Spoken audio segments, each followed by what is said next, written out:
안녕하십니까. 가톨릭 영성심 상담소 소장 홍성남 신부입니다. 오늘은 마르코복음 1장 40절에서 42절까지 말씀을 묵상하도록 하겠습니다.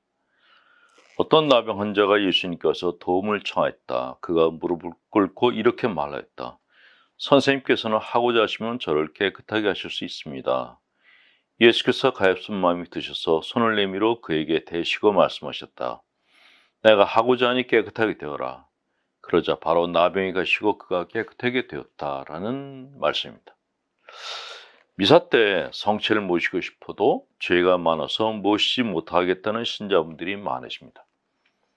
성체를 영하려면 마음이 깨끗하고 죄가 없어야 하는데 자신은 그렇지 않아서 할 수 없다는 것이죠. 이런 이야기를 들으면 대개 참 양심적인 사람이구나. 자신의 죄에 대해서 얼마나 성찰을 잘하기에 성체를 영하지 못하는 것일까 생각합니다. 그러나 이런 태도는 사실 주님께서 원하시는 태도는 아닙니다.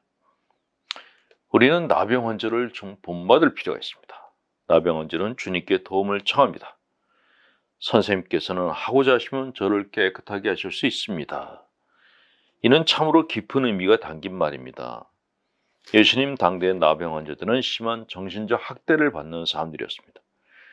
당시 사람들은 나병을 단순히 육체적인 병으로 보지 않고 큰 죄를 지었기 때문에 천벌을 받는 것이라고 생각했습니다.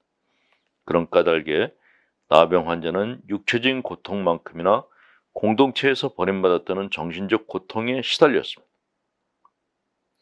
그러나 이 나 환자는 자기 자신을 부끄러워하지도 좌절하지도 않고 주님께 나아갑니다.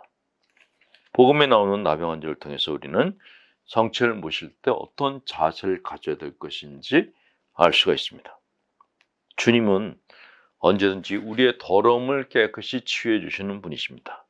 주님은 그런 능력으로 우리에게 다가오십니다. 피하는 것은 우리이지 주님이 아니라는 것이죠. 자, 우리가 주님을 받아들이지 못하는 이유는 무엇일까? 그것은 여러 가지 이유가 있겠지만 그중 하나가 마음의 수레바퀴 때문이라고 합니다. 우리는 모두 마음속에 두 가지 수레바퀴를 가지고 삽니다. 하나는 희망의 수레바퀴이고 다른 하나는 절망의 수레바퀴입니다. 그런데 우리 주위에는 희망의 수레바퀴는 놓아둔 채 절망의 수레바퀴만 굴리는 사람들이 적잖이 있습니다. 나 같은 게 뭐가 되겠어?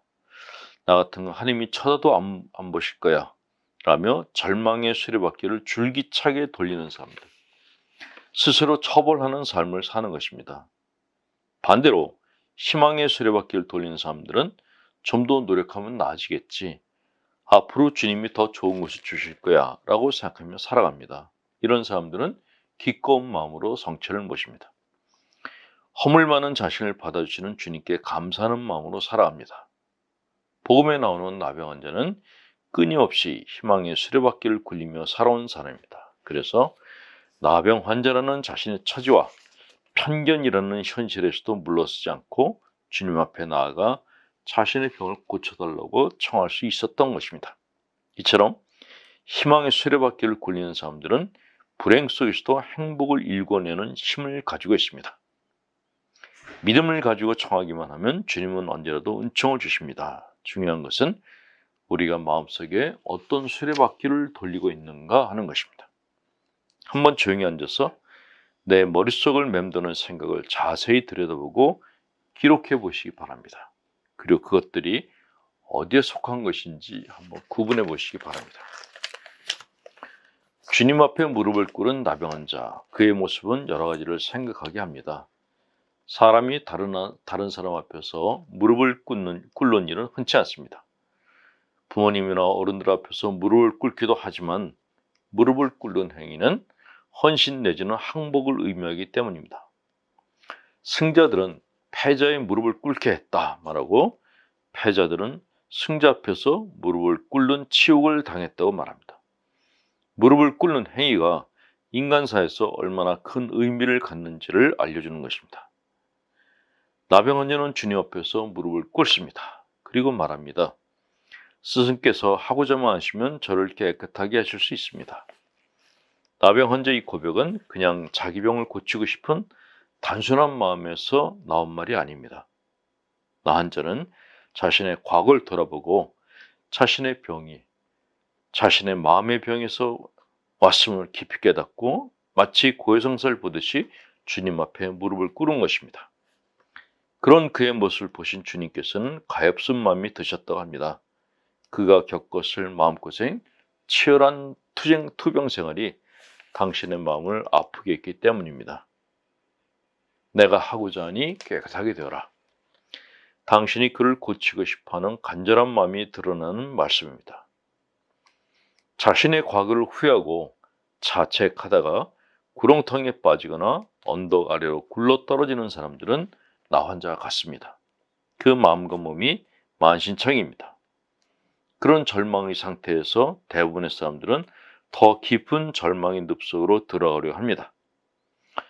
절망 속에서 내가 아무것도 할 수 없을 때 우리는 주님께 청해야 됩니다. 무릎을 꿇고 도움을 청해야 됩니다. 마음과 몸이 만신창인 그대로 주님께 나아가야 됩니다. 주님께서는 그렇게 당신에게 손을 내미는 사람들을 뿌리치지 않으시고 손을 내밀어 잡아주시는 분이십니다. 자, 송복예님의 시 전해드립니다. 게으름과 오만으로 가득한 곳에서 무슨 선량한 싹이 나오며 위선과 옹졸하면서 무슨 따뜻한 바람이 불 것이며 자기 모순 속에서 무슨 연민의 강이 흐리랴. 정직하지 못한 말투와 허황된 상상 속에서 무슨 순결한 향기 나오랴. 내가 짓고 내가 읊어도 시 같지 않은 그런 시를 짓느라 시간을 잡아두고 아픔만 꺼내 난도질한다. 하얗간 땅에서 넋두리만 캐내고 있다. 라는 시였습니다. 자, 강복드리겠습니다. 전하시 하나님, 성부와 성자와 성령께서는 우리 교우들에게 축복을 내리셔 길이 머물게 하소서. 아멘. 홍성남 신부였습니다.